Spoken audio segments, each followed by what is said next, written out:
কেন মন খারাপ করে আছো বলো তো পুজোর সময়? আমি তো বলেছি তোমাকে ও বাড়িতে নিয়ে যাবই।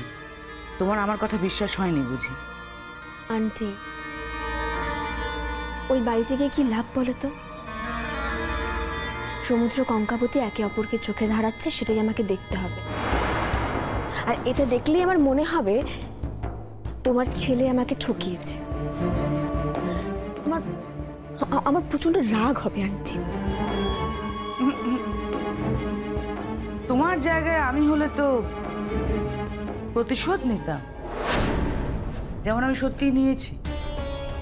ওরা যে যাই বলুক আমাকে, আমি কিন্তু জমিয়ে সংসার করছি, বরং ওকে সরে যেতে হয়েছে না? তুমি সেটা পেরেছো কারণ আঙ্কেল তোমাকে ভালোবাসে বলে। সমুদ্র তো আমাকে ভালোবাসে না। আজ সমুদ্র যদি আমাকে ভালোবাসতো তাহলে দেখতে আমিও তোমার মতো নিজের জায়গাটা ওই সংসারে করে নিচ্ছি।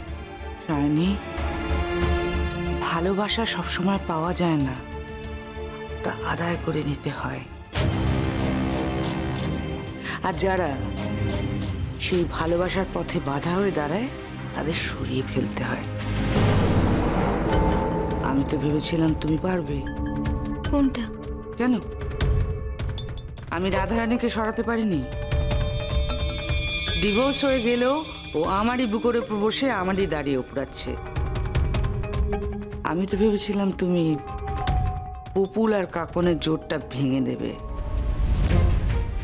আজ নয় কাল, ভবিষ্যতে, কারণ তোমার মধ্যে সেই জেদটা আছে। আমার তো ওদের এই দুনিয়া থেকে সরিয়ে দিতে ইচ্ছা হয়।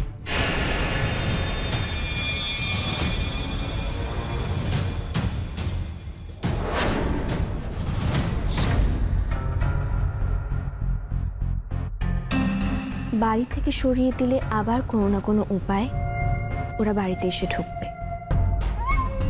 ওরা অত সহজে হার মানার মানুষ নয় আন্টি। তাই দুনিয়া থেকে সরিয়ে দিলে আর তো সেই সুযোগটাই থাকবে না। দুনিয়া থেকে সরিয়ে দিলে ভয় পাচ্ছ? ভয় পাচ্ছি না, এ কথা যে আমি বারবার ভাবিনি তা নয়, অনেকবার ভেবেছি, সাহস পাইনি। তোমার সেই সাহসটা আছে দেখে ভালো লাগলো। যে সাহস তো জমিয়ে রাখলে হবে না, খরচ করতে হবে।